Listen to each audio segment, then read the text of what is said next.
Se você achou que a gente ia começar esse episódio como eu sempre começo, falando, oi, eu sou o Davi, esse é o Business the New Way, etc, etc, etc, achou errado.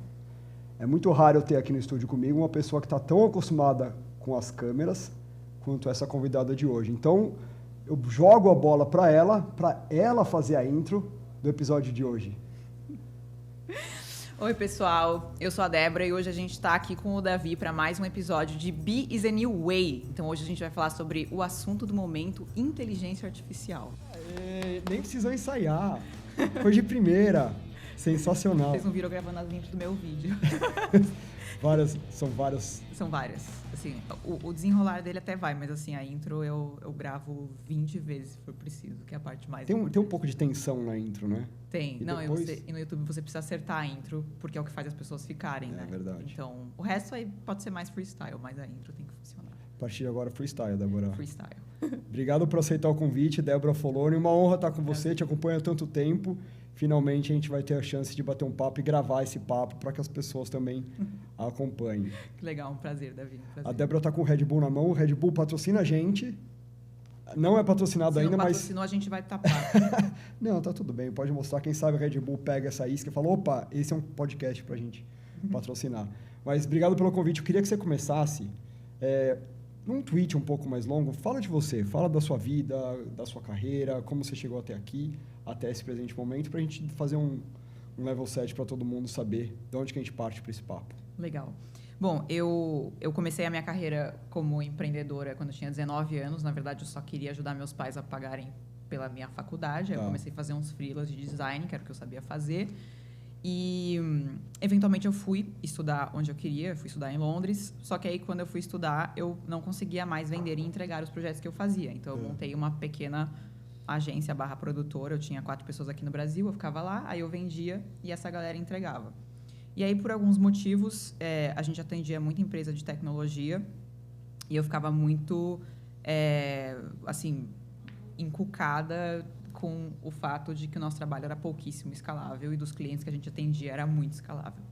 E aí eu vi uma empresa em Israel que fazia um negócio de automatizar a produção de vídeo, isso tipo há muitos anos atrás, só que eles faziam isso com Flash, que era uma tecnologia super antiga e tal. E eu imaginava que, conceitualmente, o que eles faziam era possível também fazer com MP4 e fazer vídeo mesmo. Uhum. Aí eu fiz uma prova de conceito, descobri que era possível. E aí, assim, long story short, a gente meio que automatizou o trabalho que o meu time fazia manualmente. E a gente passou a vender esse produto para times de marketing, né, e produção de grandes empresas, como Magazine Luiza, iFood, quem mais? Netflix, Facebook, enfim, todos eles eram nossos clientes. E aí, em 2021, eu vendi... A gente, só para um contexto, né? A gente tinha muita integração com sistemas da Adobe.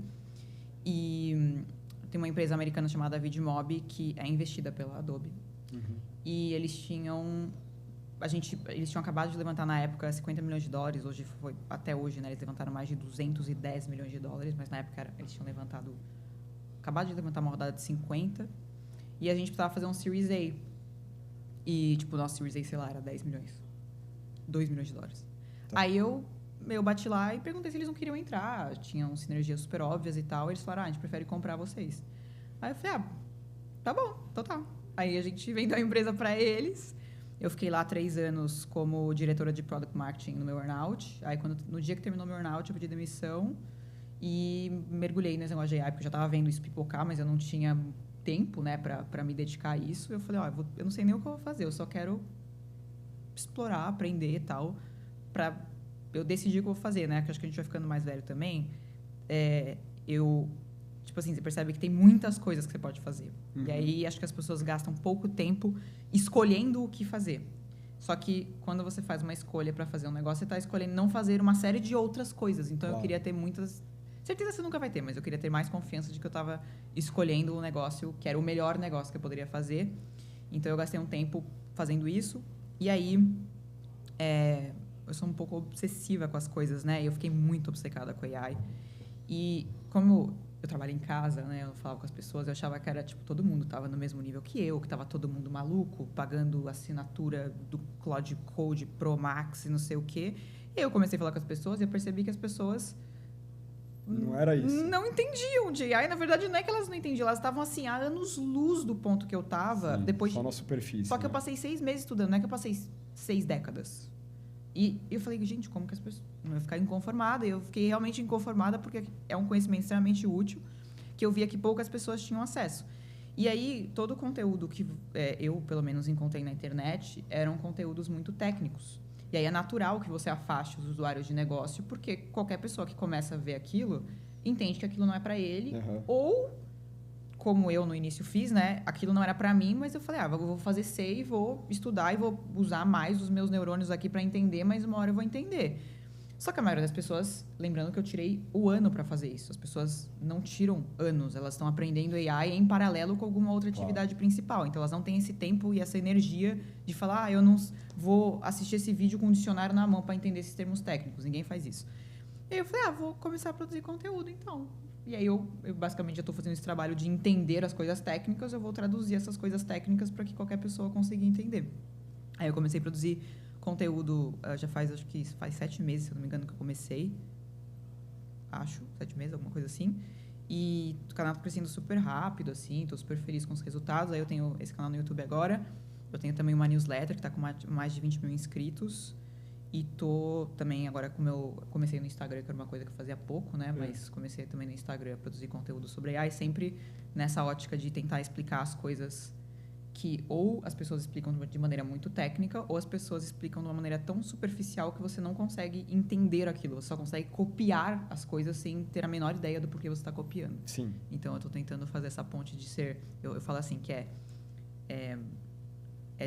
técnico o suficiente para um desenvolvedor respeitar, mas é didático o suficiente para quem não é acompanhar. Sim. Porque se for muito técnico, você exclui as pessoas de negócios, e se for muito marketing fluff, você também não tem respeito de quem é técnico. Perfeito. Porque não é técnico. Claro. Né? Então, eu tento fazer um meio do caminho. Enfim, foi uma longa introdução, mas tentei passar por Foi todos ótimo. os pontos. Ô, Débora, eu queria saber um pouco mais de antes. Você falou assim, você começou como designer. Como uma pessoa que se apaixona por design, que foi o que você relatou lá atrás, de onde que vem isso? Você, quando era nova, você desenhava? Como que você começa a se entender como designer ou uma pessoa que gosta de design? Como que é isso? Eu desenhava, não diria que foi por causa disso. Na verdade, acho que o maior fator que fez eu ser designer é porque eu sempre gostei de computador. Tá. E eu lembro quando eu tinha 14 anos, eu fiz um curso de web design. E eu lembro que eu fiz um site, assim, e aí eu fiz o design do site. E aí alguém falou assim, então, agora é só você programar ele. Aí eu falei, como assim programar? Não, aí você tem que programar ele para ele ficar esse design aí que você tá vendo na tela. Aí eu falei, não, Deus me livre, quero não. Eu achei que era só fazer as telinhas e tal. Então, assim, eu nunca me considerei uma pessoa... Porque tem... acho que, assim, tem uma assim, grupo de pessoas que gostam de computador. Aí você faz, assim, 2 diagramas. Que quem é de exatas e quem é de humanas. Uhum. Eu sempre fui de humanas. Então, eu sempre mexi muito com o computador. Só que aí você podia colocar qualquer coisa na minha mão. Fazer design, fazer apresentação, fazer vídeo. Qualquer coisa que não envolvesse código, você podia colocar na minha mão. Certo. E eu desenrolava super bem. Então, eu acabei indo para esse caminho por causa disso. Eu lembro que teve um aniversário até. Eu sou trigêmea, né? Então, eu tenho 2 irmãos gêmeos. E nesse aniversário, os meus irmãos pediram uma prancha de surf. E eu pedi um Game Boy. Então, assim, pra você ver como eu era nerd. Né? Então, eu sempre gostei de mexer com o computador. E, naturalmente, quando você gosta, né? Você se torna curioso a respeito daquilo. E você vai sempre explorando, fazer aquelas coisas. Mas acho que foi mais por causa disso, assim, que eu cheguei no design, assim. Mas eu sempre fui muito generalista, né? Eu nunca me considerei uma excelente designer. É que pra quem é ruim em design, vão falar, nossa, a Débora manda muito. Mas pra quem é bom de design, eu vou falar, pô, Débora não manja nada. Tá. Até porque eu não sou designer de formação. Eu fazia trabalhos de design. Tá. Que são coisas bem diferentes. Inclusive, quando eu estudei, eu fiz business, né? Então, assim, eu nunca estudei arte. Certo. E nem design. Então, mas foi mais ou menos assim que eu caí nesse mundo. Super legal. Vamos falar desse período na Vidmob, que você vem como empreendedora e daí você vende a sua empresa. Uhum. Aliás, o jeito que você relatou parece super fácil montar uma empresa, vender uma empresa, é super mérito seu, então super legal, parabéns por toda essa jornada. Mas depois que você faz essa venda, você passa um período como executiva dentro da Vidmob. Muitas vezes nas narrativas a gente pula essas partes, né? Porque ela é uma parte importante também. Mas fica muito claro que você vendeu e depois de um período você saiu. Nesse período que você teve lá, como que foi? O que você aprendeu? O que começou a te incomodar? Qual foi a sede que te fez ir buscar o sair de lá, por exemplo? Legal. Eu acho que, assim, por um lado foi bom, porque, assim, quando eu fui CEO, eu odeio o conceito de você ser CEO de uma empresa que tinha 30 funcionários, mas, enfim. Quando eu estava nessa posição, eu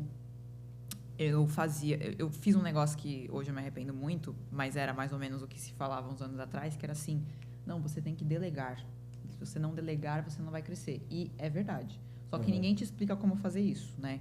Então, aí, o que eu fiz? Eu deleguei tudo que eu era boa e que eu gostava de fazer, e aí só sobrou as coisas que eu odiava para eu fazer. E aí, eu criei para mim mesma um trabalho horroroso. Eu odiava o meu trabalho. É difícil admitir isso, acho que naquela época eu não tinha essa consciência, mas eu odiava fazer o que eu fazia. E aí, o que eu gostava de fazer? Gostava de fazer, principalmente, né? Eu gostava de fazer produto e marketing. Sim. E aí, tanto que, assim, por exemplo, narrativa comercial, quem que fazia? Eu, porque eu conhecia muito do produto e muito de marketing no sentido de comunicação, né? E aí, quando eu fui pra Vidmob, eu fiquei um tempo numa posição meio interina, assim, pra fazer a transição e tal. E aí, eu fui fazer uma apresentação em Nova York, na festa, assim, de fim de ano. Eu contei um pouco da história e tal.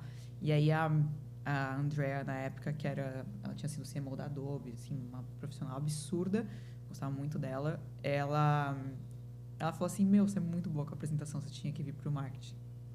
Aí eu falei, mas o que? Eu vou fazer apresentação no marketing? Ela falou, chama Product Marketing. Nunca tinha ouvido falar desse termo. Aí eu descobri que o Product Marketing era, basicamente, assim, era a função da empresa que fazia tudo que eu gostava de fazer e não fazia nada do que eu não gostava de fazer. Tá. Aí eu falei, meu Deus, é isso. E aí eu tive até essa epifania que, assim, o founder, ele é o primeiro Product Marketer da empresa. Tipo, é muito louco, mas é realmente isso. Então, eu achei que era a posição perfeita pra mim, era a posição, assim, mais, na teoria, importante dizer isso, na teoria, a posição mais empreendedora e a posição onde eu conseguia fazer as coisas que eu me considerava boa em fazer. E aí eu fui para essa área e então assim, acho que teve esse lado legal que foi de eu conseguir passar a maior parte do tempo fazendo as coisas que eu gostava. Me aprofundei, tinha muita coisa que eu fazia no bom senso e não tinha um framework, etc. Aprendi vários frameworks, porque o pessoal da Vidmob tudo era ex-Big Tech de alguma forma, então você acaba pegando essas coisas que funcionam nas outras empresas. Mas, naturalmente, tipo assim, a Vidmob chegou a ter 400 funcionários, uma empresa pequena ainda, mas é muito diferente uma empresa de 30 funcionários, uma empresa de 400 e você ser a dona e CEO de uma empresa pequena e ser um funcionário numa empresa que é pequena ainda, mas já é bem maior, 400 pessoas. Sim. E aí entra, assim, um fator que eu, sinceramente, eu nunca vou me adaptar, que é uma questão mais de política mesmo, porque, assim, por isso que eu frisei muito que, em teoria, é um papel que você consegue ser muito empreendedor dentro da empresa. Em teoria. Mas, assim, tem uma série de outros fatores que outras pessoas precisam concordar com você, etc. E é isso, sinceramente, eu comecei a gastar muito tempo com essas questões, etc. De eu ter que convencer as pessoas do que eu queria fazer. E, em um certo grau, até consegui. Muitas vezes consegui, mas muitas vezes também não. Isso, puta, é uma queda de braço, assim, que não tinha fim. Cansativo. Porque, assim, a última palavra é minha. Por quê? Porque você não é dona da empresa. Sim. Aí eu falei, então tá. Então, tchau. Então, faz você. E aí, foi por isso que eu saí, que foi mais uma questão de... Eu acho que não é nem assim, não, porque a empresa não era minha. Eu zero tenho problema com isso. Na verdade, assim, é mais um fardo do que uma bênção você ser dono da empresa. Tipo, sinceramente, assim, claro, tem várias coisas positivas, mas tem muitas coisas negativas também. E eu zero me oporia a ficar num negócio. Eu não preciso ser dona, mas eu tenho que me sentir dona de alguma coisa. Fazer as coisas acontecerem, Exato. Se mexer. E tiveram épocas que eu tive isso, e aí tiveram outras épocas que foi quando eu resolvi sair, que eu passei a ter menos, aí eu falei, quer saber, não faz sentido pra mim, eu prefiro estar num lugar onde eu consiga ditar qual que é o rumo do negócio e tal, do que ter que ficar discutindo e numas quedas de braço que, tipo, não tem quem vai ganhar ou quem Sim. vai perder, entendeu? E aí, pra mim, não fazia muito sentido. Eu entendo, lógico, né? Tipo, como empreendedora também entendo a razão de todas as questões e tal, mas não era o lugar que eu queria estar e também eu queria naturalmente estar num lugar onde eu conseguisse olhar mais para essa coisa de AI que estava super me atraindo e tal. Eu não conseguia muito fazer isso lá, ainda que a Vidmob fosse uma empresa bem pautada em AI, mas é muito diferente você trabalhar numa empresa que é AI native, que nasceu agora, do que uma empresa que nasceu muitos anos atrás, né? Claro. Então, isso ainda me intrigava muito. Eu queria muito ter tempo para fazer isso. Mas... E daí você saiu para montar não uma, mas 2 empresas. Na verdade, assim, eu no primeiro momento, eu montei uma consultoria. Eu tinha uma ideia inicial de fazer um sistema operacional para donos de empresa, por isso a empresa se chamava Donos, que era Dono OS. E aí eu comecei a usar AI para fazer esse negócio. Só que aí no meio do caminho eu falei, quer saber, ninguém quer isso. Tipo assim, na verdade não é que ninguém quer isso. A discussão que eu no início aqui da gravação, que eu falei, que eu passei a colocar bastante tempo decidindo o que eu ia fazer.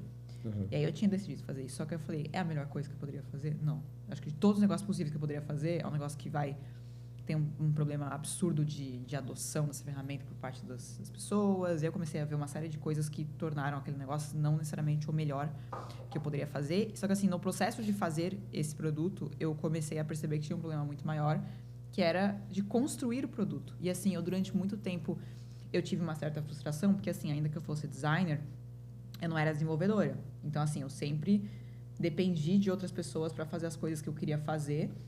E assim, sinceramente, o empreendedor ele não quer depender de ninguém. E não é do desenvolvedor. Você não quer depender dos seus pais. Tu vai querer depender do desenvolvedor. Você não quer depender de ninguém. É que quando você tem uma ideia e você depende de alguém para fazer aquela ideia, é que nem você tem uma coceira no meio das costas que você não consegue alcançar. Entendeu? Você fala assim, mas é só chamar alguém para coçar para você. Sim, mas não seria muito top se você conseguisse coçar você mesmo? É basicamente isso. E aí eu falei, gente, agora... eu já era meio nojenta, agora eu vou ficar mais, né? Porque agora eu consigo fazer tudo. E aí é muito louco, assim, como, pelo menos pra mim, assim, a sensação de que eu não fazia... a sensação de que, você consegue fazer literalmente tudo que passar pela sua cabeça é muito doido. E aí eu falei, cara, imagina quantas pessoas têm a mesma frustração que eu. E não tô falando assim, eu quero fazer um SaaS pra vender. Não é isso. Você quer fazer, automatizar um pedaço do seu negócio. Você quer, implementar alguma coisa, assim... E às vezes você tem desenvolvedores, só que o desenvolvedor ele tá com 150 coisas para fazer. E a chance dele priorizar esse negócio que você quer é nenhuma. Porque assim, ele vai ter que fazer 150 coisas antes de considerar fazer o que você quer. Então, às vezes, se você consegue resolver sozinho, é um alívio absurdo nessa coceira que você tem, né? Então, eu comecei a ficar muito empolgada com isso. E eu comecei a, assim, como tudo que eu faço, né? Eu sempre tenho esses focos quase obsessivos pelas coisas. E eu comecei a aprender muito sobre isso, porque eu tentei aprender mais sobre engenharia, tudo, nas outras temporadas, só que, primeiro que eu nunca conheci, não quer dizer que não exista, mas eu nunca conheci um desenvolvedor que me explicasse as coisas do jeito que eu gostaria de aprender, né? Tá. E depois que um parênteses, eu não me formei na faculdade. Assim, eu odeio estudar. A realidade é essa. Então, você fala, mas como é que você manja das coisas? Eu manjo porque eu aprendo quando eu preciso fazer. Eu falo, eu preciso agora construir uma bomba nuclear. Como constrói uma bomba nuclear? Vou ver um tutorial no YouTube, vou ler um paper, vou ler não sei o quê. Mas, assim, eu não gosto da sensação de aprender por aprender. Sim. Nunca gostei. Sem uma razão, sem um propósito final ali para aplicar. Exato. Então, assim, como a IA, ela faz o negócio, você aprende em cima do que você fez. Eu, pelo menos, né? Eu aprendo assim.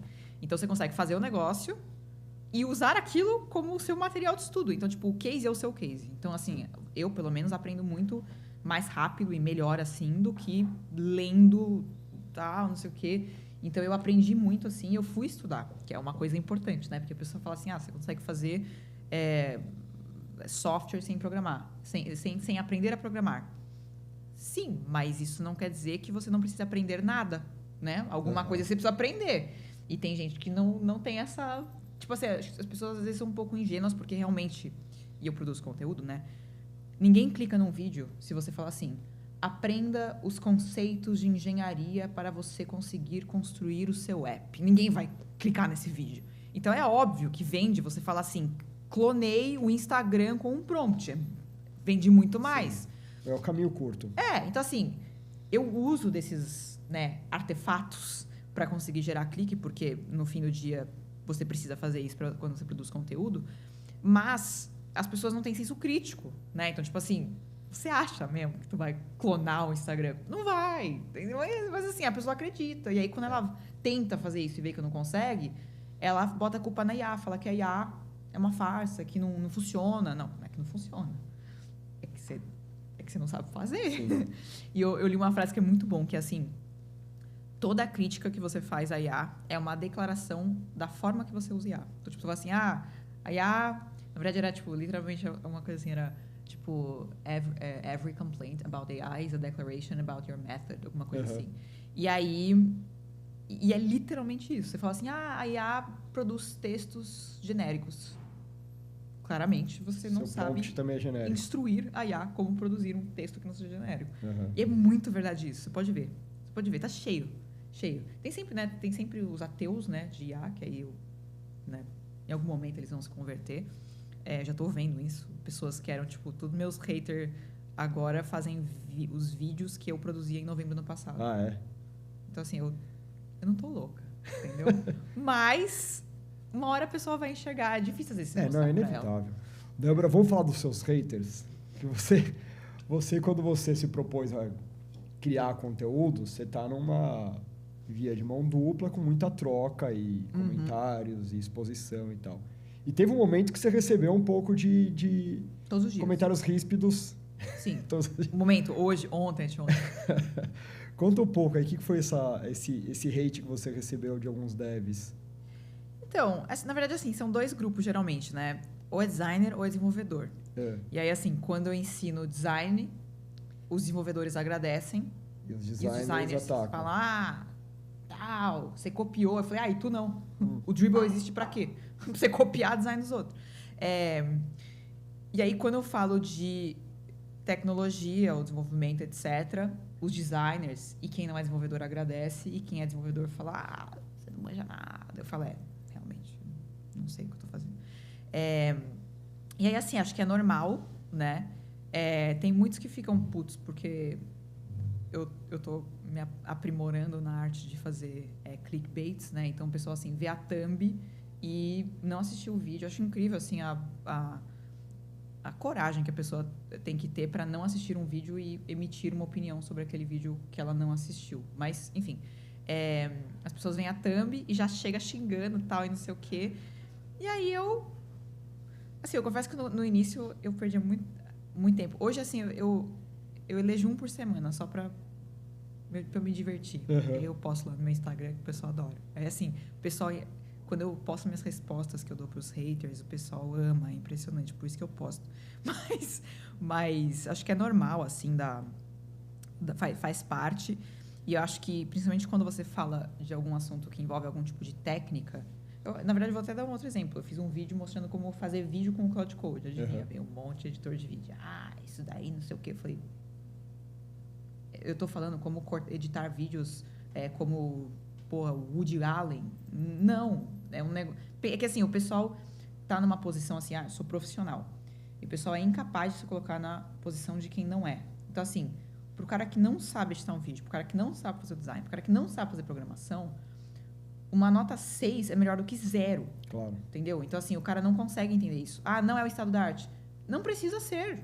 Não tô falando que é pra ser. Eu não tô falando que é pra ser. O que eu tô falando o cara não conseguia fazer, bem ou mal, o cara vai conseguir. Sim. E assim, esse é o pior cenário que pode estar, porque daqui pra frente só vai melhorar. E aí, assim, tem um pessoal que... Eu gosto muito desse conceito, né? Que é advogado e cientista. Advogado, ele faz muita afirmação, que é assim, não tá bom. Esse design ficou horroroso. Claramente dá pra ver que isso aqui foi feito por IA. E aí tem o cara que é o cientista, que é o design não ficou bom. Como podemos fazer para melhorar? Porque tem como melhorar. Eu tenho uma crença que possivelmente tudo o que você faz no computador é possível ser feito com IA. Literalmente tudo. Desde que você encontre as instruções certas. Certo. Quais são? Eu não sei. Mas é possível. Se você gastar tempo suficiente, você vai conseguir fazer. E as pessoas não botam fé. Não vai chegar. Vai chegar. E até por esse perfil de ir estudar quando você tem algum desafio, claramente você está mais pro lado do cientista, que é inquieto, sempre buscar as perguntas, não é porque eu não sei a resposta que ela não existe, né? Acho que esse é um perfil mais atualizado com o nosso tempo, né, Débora? O perfil do desenrolado, né? Aquele negócio assim, ó, Davi, preciso que você faça não sei o quê. Não tenho a menor ideia como faz isso. Mas eu vou descobrir. Vai atrás e vou descobrir e descobre, vou fazer. E aí, assim, tem um jeito de fazer. Tem um jeito de fazer. É só você insistir o suficiente. Porque eu falei isso no outro podcast também. Eu gosto de fazer sempre 3 perguntas. O cara fala assim, não dá, não dá, não dá. Aí eu falo assim, quando você tentou, porque tem pessoas, eu te juro por Deus, tem pessoas que usaram o ChatGPT em 2022 e falam que o ChatGPT é ruim. Em 2022 era ruim. Uhum. Então eu recomendo fortemente que você teste. E não precisa nem tão longe. Se você testou 4 meses atrás, é hora de você testar de novo. Sim, já mudou muito. Né? Então, assim, quando você testou, como você testou. Exemplo, eu vi um youtuber, que era um desenvolvedor, e era assim, oi, gente, a gente vai testar hoje o código produzido pelo Cursor, Cloud Code, não sei. Aí ele jogou um prompt assim, ó, faz um app que nem o Trello.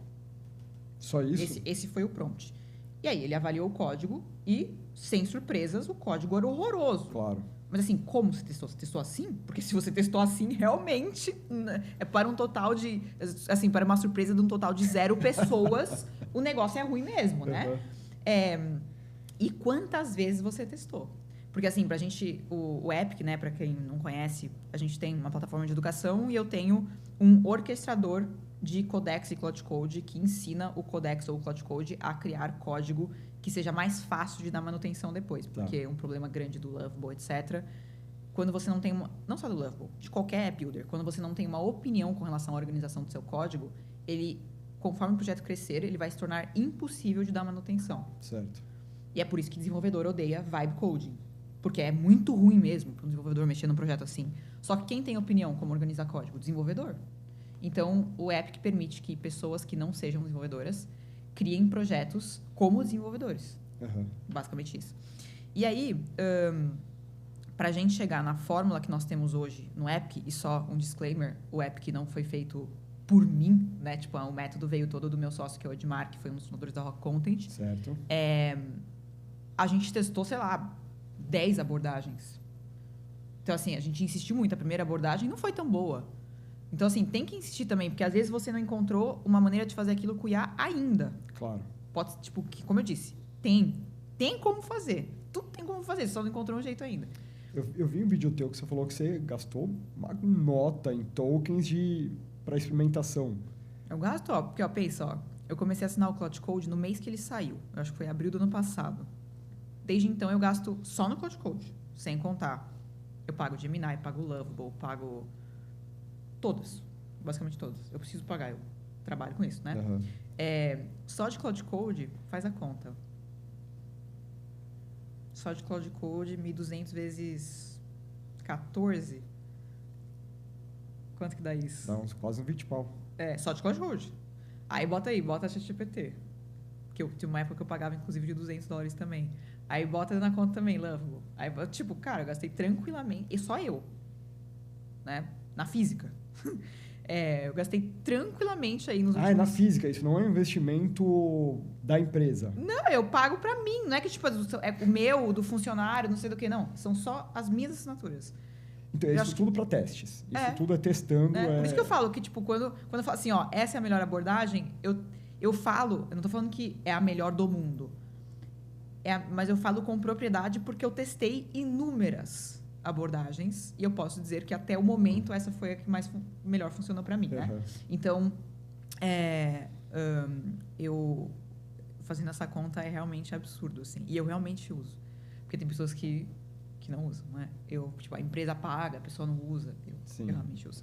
Então, eu testei bastante, assim, inúmeras abordagens e eu posso, com confiança, dizer quais são as melhores para as coisas que eu testei, né? Não testei todos os casos justos possível, mas para especificamente essa visão mais builder mesmo, de construir coisas, etc., eu testei muitas abordagens.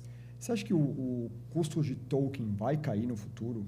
Assim como a gente viu, bateria de celular mudou muito, várias tecnologias baratearam muito. Tem alguma lógica em cair esse custo de token para você experimentar mais, para você usar mais? E qual é o limite disso? Sim, tem. Inclusive, se você pegar assim, empresas como o Lovable e o Cursor também, são empresas que existem em cima dessa premissa. Hoje, não é um número exato, né? Mas imagina assim, sei lá, sua assinatura de $25 do Lovable custa para o Lovable $25. Então, eles não têm nenhum lucro. Ou custa 27. Eles não têm nenhum lucro com esse valor. Só que eles estão apostando que conforme... Assim, óbvio, eles têm outras maneiras de ganhar dinheiro, tem infraestrutura, né, do cloud, etc. Mas eles estão apostando que conforme o custo dos tokens caírem, que esse custo de 25 vai virar 5 e que eles vão conseguir monetizar apostando nessa queda dos tokens. Uma outra coisa também que o pessoal está fazendo é desenvolver os próprios modelos. Então, o próprio Cursor, por exemplo, ontem anunciou mais um modelo deles que chama Composer, né, o modelo deles. E porque se você pegar só os modelos dos Frontier Labs no Cursor, eles têm prejuízo. Então, assim, ou você usa o deles, que é onde eles realmente conseguem ganhar dinheiro, ou eles vão ter prejuízo. Assim, certeza. Então, eu quero dizer, tem inúmeras empresas. Então, se você pegar aqui na camada, né, você tem aqui hardware, chip, máquina, beleza. Aí, então, esse aqui é NVIDIA. Aí você tem a segunda camada aqui, que são os modelos. Os modelos precisam dos hardwares para você conseguir treinar os modelos. Sim. Aí você tem aqui nessa camada Anthropic, OpenAI, as pessoas que estão construindo os modelos. E aí você tem, na última camada aqui, os apps que usam os modelos. Então, quem mais ganha dinheiro aqui? Quem está aqui embaixo.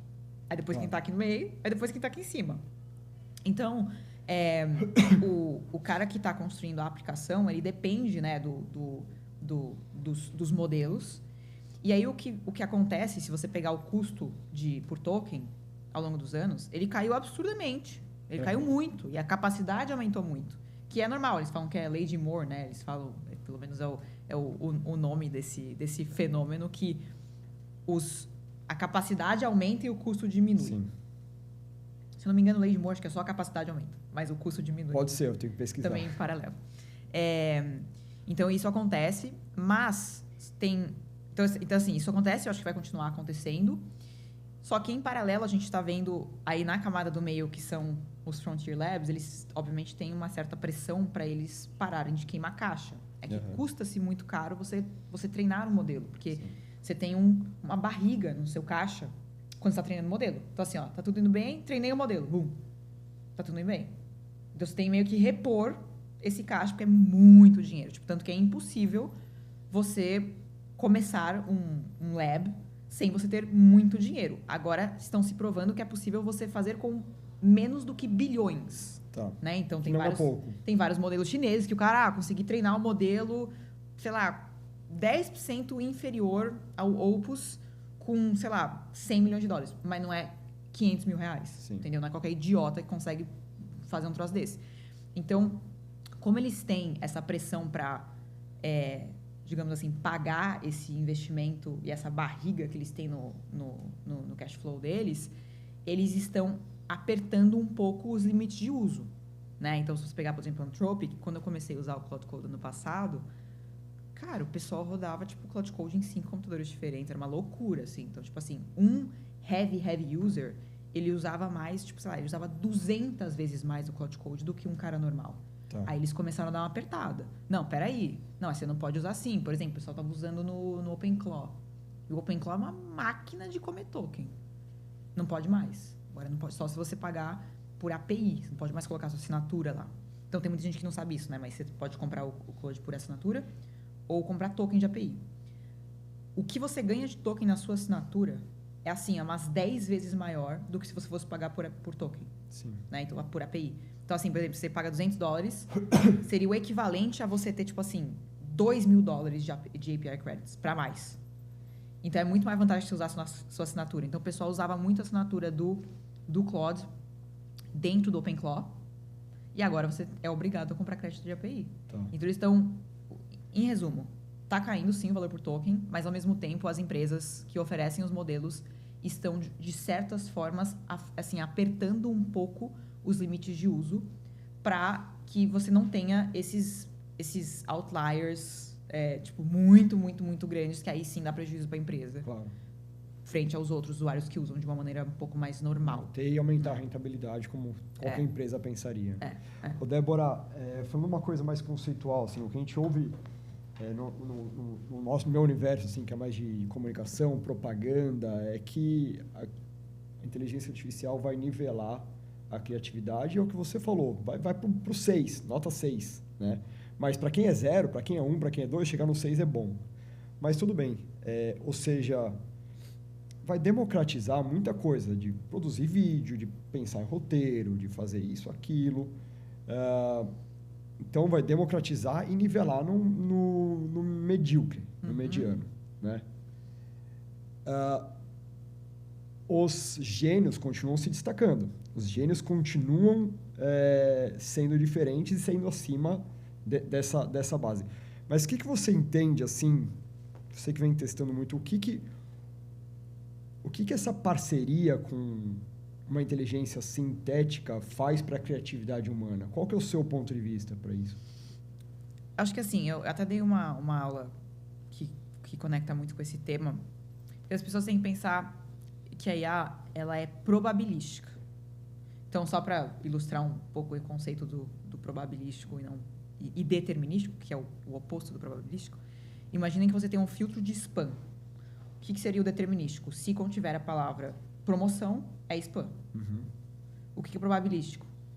A IA viu um monte de e-mail e ela consegue olhar para aquele e-mail, independente de ter ou não a palavra promoção, e falar, isso é um spam, porque percebe que você pode me mandar um e-mail falando, olha, Débora, achei uma promoção muito legal para você. Não é spam, mas se o filtro for determinístico, seria spam. Sim.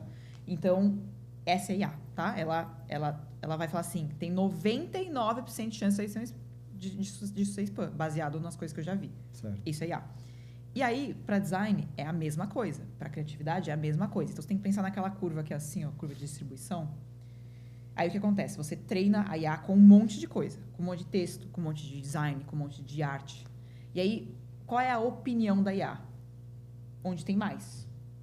Então, por exemplo, vou criar um site. Qual vai ser a cor do fundo? Depende. Na minha base de treino, qual foi a cor de fundo mais comum? Branco. Vai ser branco. Qual fonte eu vou usar? Qual é a fonte que mais tem nos meus dados de treino? Inter. Vai ser Inter. É isso que ela vai fazer. Uhum. Então, ela vai te empurrar para o centro da curva. Sim. Para tudo. Para texto. Por isso você fala assim, o texto tem cara de GPT. Sim. Ele está aqui no centro da curva.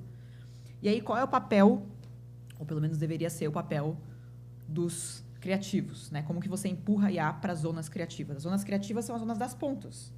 São as zonas... Ou seja, se é isso aqui, então aqui são as zonas criativas. Como que você faz isso? Com instruções. Então, assim, você tem que colocar a sua opinião. Porque você sabe o que é um design diferente. Você sabe o que é um texto com a tua cara. Isso daí não está lá nos dados de treino da IA. Ou se está em menor...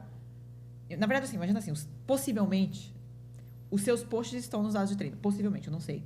Mas ele é tão, pouco presente que é óbvio que não vai ter a tua voz. Já diluiu tudo. Entendeu? Então, assim, qual que é o seu trabalho? Empurrar a IA para as zonas criativas com as suas instruções. Aí tem N maneiras de você fazer isso. Geralmente, você vai fazer isso com um prompt, você pode fazer isso com skills, que também são meio que prompts também, prompts carregados progressivamente. Mas o papel dessas pessoas tem que ser empurrar a IA para as zonas criativas, porque senão realmente não tem criatividade nenhuma. O que você vai ver, né, o produto disso vai ser o resultado da média de tudo o que a IA viu na vida dela. Sim. E que geralmente, não vou falar que é ruim, porque a média não é ruim, mas é igual. Tudo fica com a mesma cara. E, portanto, não soa ou não tem uma percepção de criativa, porque se você já viu tudo aquilo, não é fresco, não é... Exato. Não é criativo, né? Exato. Ontem eu assisti uma palestra do Edmar Bula, que é um executivo que já foi da Nokia, hoje ele é consultor e palestrante, e ele falou uma coisa interessante que eu queria te ouvir, que é, a gente está muito focado em métricas, em eficiência, em uma série de coisas para fazer as empresas acontecerem, serem rentáveis, funcionarem bem, etc. Mas está todo mundo olhando para o agora, de como fazer tudo funcionar. Quem que olha para o futuro? Como que a gente vai imaginar o futuro? Né? E minha sensação, eu queria te ouvir, Primeiro, você parece ser uma pessoa intuitiva. Se você foi lá e falou assim, puta, quero montar uma empresa, foi alguma coisa que te... Acho que não foi só dados que te falaram, tem espaço para montar a Chile. Uhum. Não foram dados que te falaram, opa, é hora de você sair da Vidmob. Me parece que você é uma pessoa intuitiva. O que eu estou querendo dizer? Intuição vai ter um papel humano onde você consegue delegar ação presente para a inteligência artificial, enquanto você se volta para você mesma para entender suas intuições, e é isso que vai fazer a parceria ser mais bem-sucedida? Acho que sim, tem uma palavra, eu não sei se você ouviu essa palavra nessa apresentação, mas é a palavra do Vale do Silício no momento, é taste. Ele falou sobre isso? Ele não falou taste, mas acho que ele seguiu linhas parecidas com o que seria taste. Não, o pessoal só fala disso. E assim, só para colocar todo mundo na mesma página, taste, tradução literal, seria gosto. Uhum. Mas assim, no fim, o bom gosto, mas o que eu traduziria isso de uma forma um pouco mais prática, é assim, é você olhar para aquela coisa e você achar que aquilo é bom ou ruim, sem você ter um dado para mostrar que aquilo é bom ou ruim. Então, tipo assim, por exemplo, o vídeo que mais bombou no meu canal do YouTube até hoje foi um vídeo onde eu apresento um paralelo entre agentes e skills. Tá. Basicamente, só para fazer um overview, a minha thumb era aqueles nozinhos do N8N e do lado era uma pastinha com a skill, em teoria, dizendo que você consegue fazer com a skill o que você faria com os nozinhos do N8N, que é muito mais simples você fazer com a skill. Tá. Esse vídeo foi um dos mais assistidos no meu canal. Como que eu sabia que esse vídeo ia ser muito assistido no meu canal? Eu não sabia que ele ia ser o mais assistido, mas eu tinha uma grande confiança de que ele ia ser muito assistido. Não sei explicar. Eu posso agora tentar racionalizar vários fatores. Não, é óbvio que deu certo, olha só. Mas assim, eu tinha uma intuição que ia dar certo. A maioria dos meus vídeos que deram muito certo é porque eu achava que ia dar certo e realmente deu. Eu também já estive errada. Mas essa é a intuição, né? E aí é muito difícil você... a IA, ela não tem intuição porque matematicamente ela é feita para não ter. A IA, ela é, novamente, probabilística. Então, assim, isso já aconteceu antes? Já. Então, é provável que aconteça de novo. É isso que a IA vai te dizer, né? Só que aí, todo mundo tem acesso às IAs. Então, possivelmente, todo mundo chegaria às mesmas conclusões sem esse fator humano, né? Sim. Então, eu acho que essa coisa de você... essa parceria... Talvez seja assim, você meio que você é o diretor criativo e a IA é o seu braço para executar aquela visão que você tem, entendeu? E aí eu tô falando não só para isso, não se aplica não só para publicidade, mas se aplica para literalmente tudo, assim, tipo, por que o nome do negócio tem que ser tal e não, tipo, X e não Y? Sei lá, tipo, por exemplo, o nome da minha empresa hoje chama Epic. Por que é Epic? Porque quando você cria, né, quando você tem essa disciplina de produto, você tem esse conceito de épicos, user stories, e além de tudo, Epic é uma coisa, tipo, maneira, você fez algo épico. Sabe quando ia me dar esse nome? Nunca. Tipo, literalmente nunca. Então, assim, tem coisas que... E aí, tipo, assim, pro meu público-alvo, isso dá um clique absurdo. Quando que ia chegar num troço desse? Mas nunca que ia me recomendar um nome desse. Então, tem muitas coisas que tem sempre o fator humano.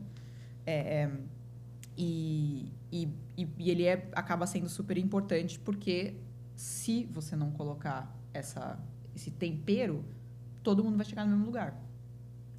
Né?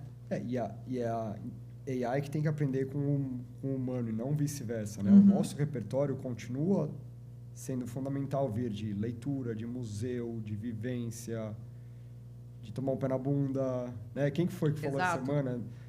Literatura nunca vai ser ameaçada pela inteligência artificial, porque a inteligência artificial nem transa, nem tem nem o quê. Nunca tomou um pé na bunda. Nunca tomou um pé na bunda. Alguma coisa assim. Né? Porque são sensações humanas que fazem a gente ter essa construção criativa. Sim, né? sim, com certeza. Mas acho que é isso, assim, tem que ser o diretor criativo, assim, sabe? Ela pode ser o seu diretor de arte e o seu redator, mas você tem que ser o diretor criativo, entendeu?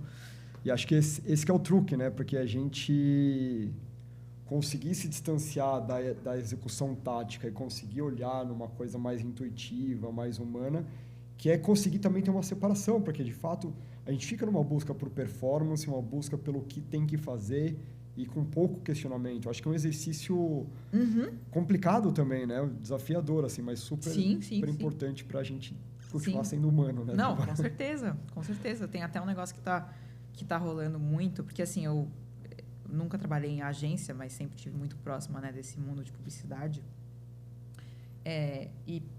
E a agência é aquele negócio, você ganhou o cliente, você contrata 20, você perdeu o cliente, você demite os 20 que você contratou. E o que tem um negócio que o pessoal tá falando muito agora, que é o High Value Contributor. Você já ouviu falar disso? Tá. E aí, pro pessoal que não tá muito familiarizado com isso, tem duas maneiras de você olhar para isso. Eu tava vendo uma história de um cara, tipo... Assim, isso fora do Brasil, né? Sinceramente. Meu marido é headhunter, então eu posso dizer que isso tá muito distante ainda da realidade aqui no Brasil, mas que é você conseguir ter um cara que ele poderia ser o manager, poderia ser o diretor ali e ter um time de 20 pessoas. Só que o cara é ele e ele não quer o time. Ele é o time porque ele tem o Cloud Code, etc.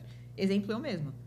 Se eu não tivesse IA, eu não conseguia ter uma newsletter, um canal no YouTube, produzir conteúdo pro meu Instagram, que eu faço isso praticamente sozinha e eu tenho um editor que edita meus vídeos do YouTube. Tá. That's it. Porque assim, o resto sou eu.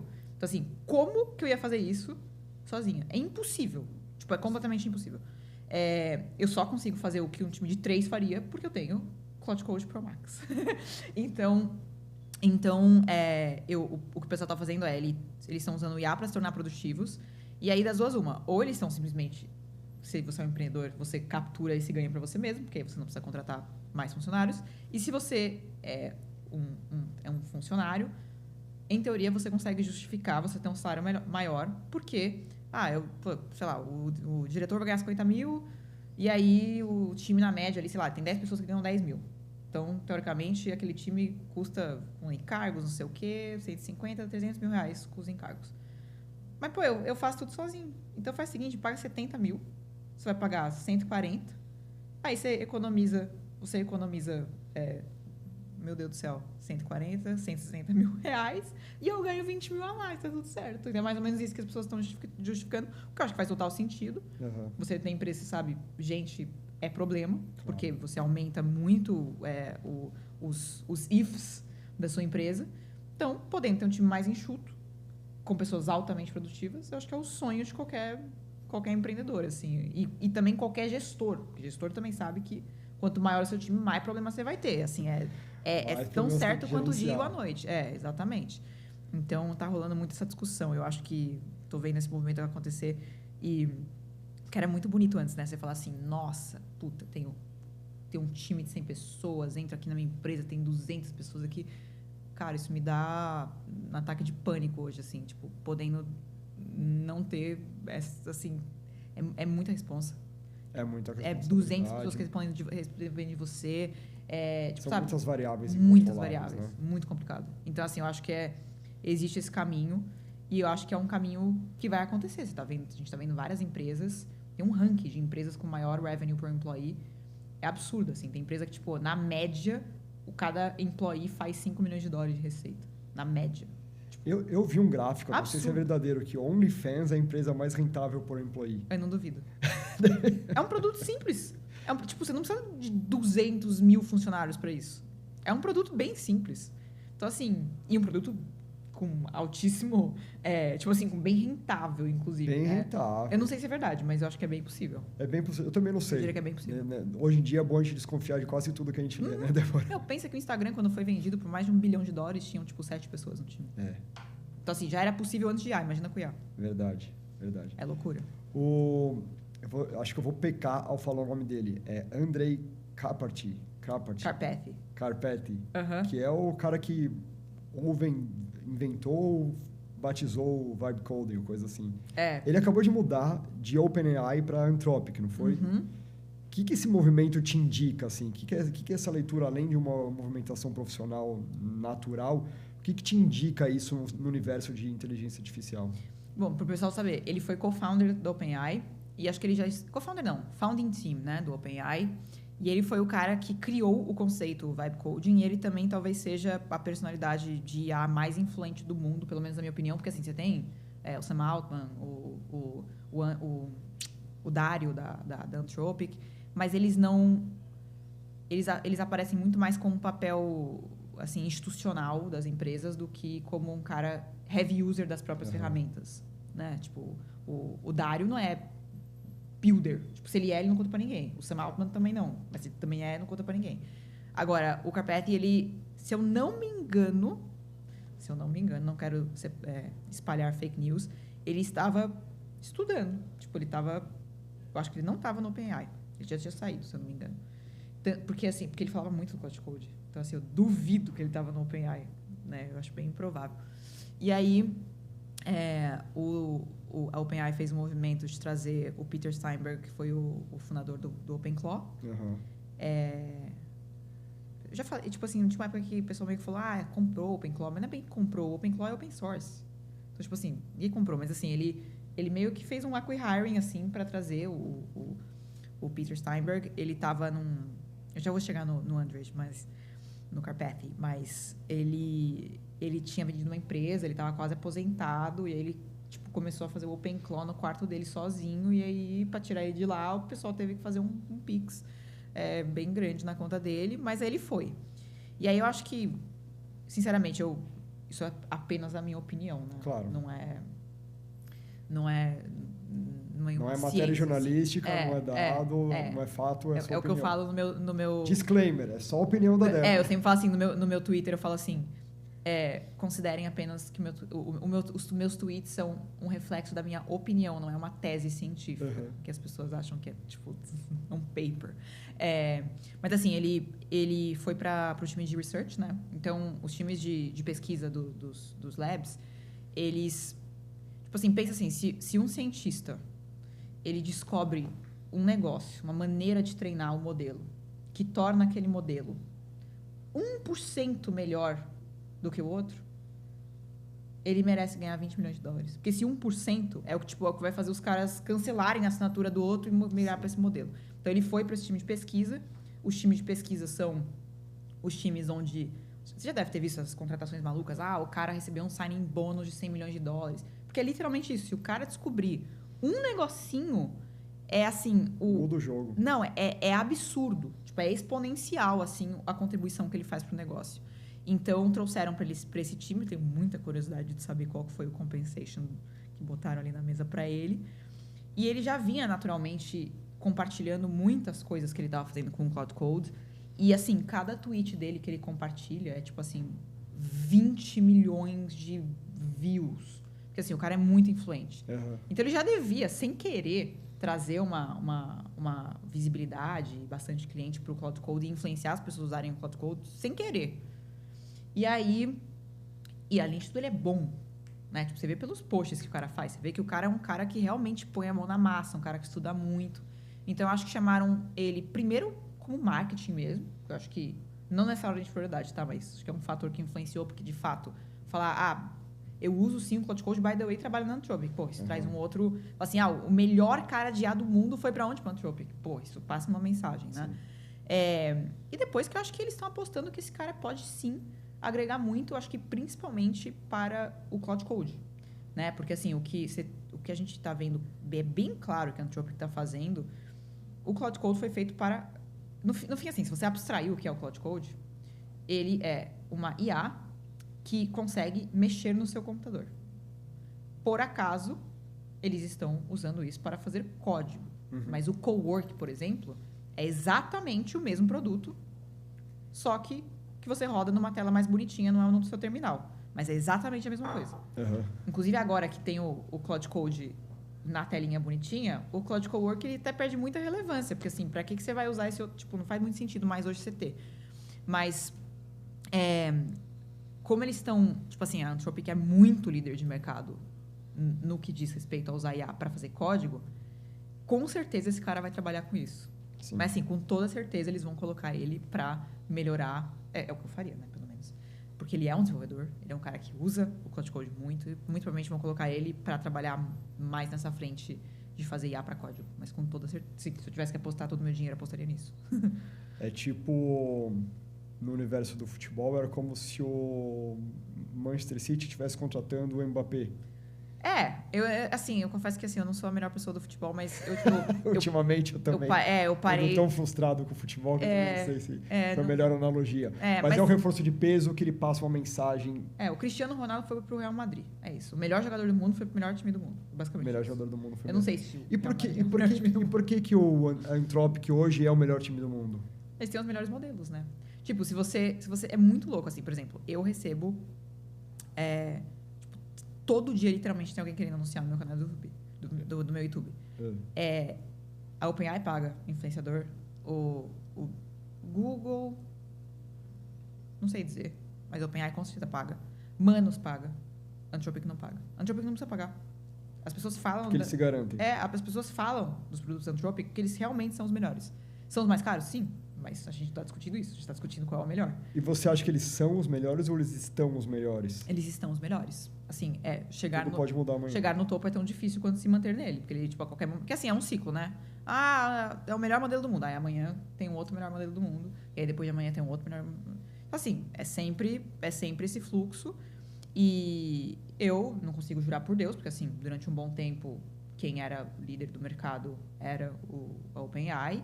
Agora está sendo Anthropic. Pode ser que amanhã, tem vários modelos chineses. Estava falando com o meu sócio ontem.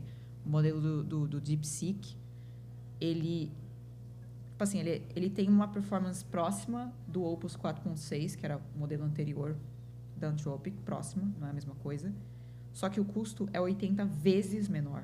Nossa. Tipo, não é 8% ou 8 vezes, é 80. Então, assim, é muito difícil, assim, tipo, você se manter no topo, porque, assim, esses caras, tá todo mundo tentando chegar no mesmo lugar, muito dinheiro, e, naturalmente, porque, assim, o conceito de AGI, o conceito de AGI é o seguinte, só para todo mundo estar na mesma página, o que é AGI? É você colocar uma IA para fazer um trabalho e você simplesmente deixa ela fazendo, tipo, por meses, semanas, você não precisa nem olhar o que ela tá fazendo. Só que tem que ser cost effective, ou seja, o custo da IA fazer esse trabalho não pode ser maior do que o custo energético e computacional dessa tarefa. Certo. Então, se, sei lá, fazer meus vídeos no Instagram custa 10 mil, se eu botar uma IA para fazer, não pode custar 10 mil. Tá. Tem que custar menos, senão não é AGI. Sim. Né? Isso é uma forma cara de terceirizar o meu trabalho. Então, tem muita gente que tá... Tipo assim, a Anthropic claramente não tá nem aí para custo. Eles estão preocupados em fazer o melhor modelo, ponto. E existe uma outra galera que está preocupada em fazer o melhor modelo dentro desse orçamento aqui. Então, principalmente os modelos chineses, tem muitos modelos open source também, que o pessoal faz assim, o cara pega o modelo open source e tenta...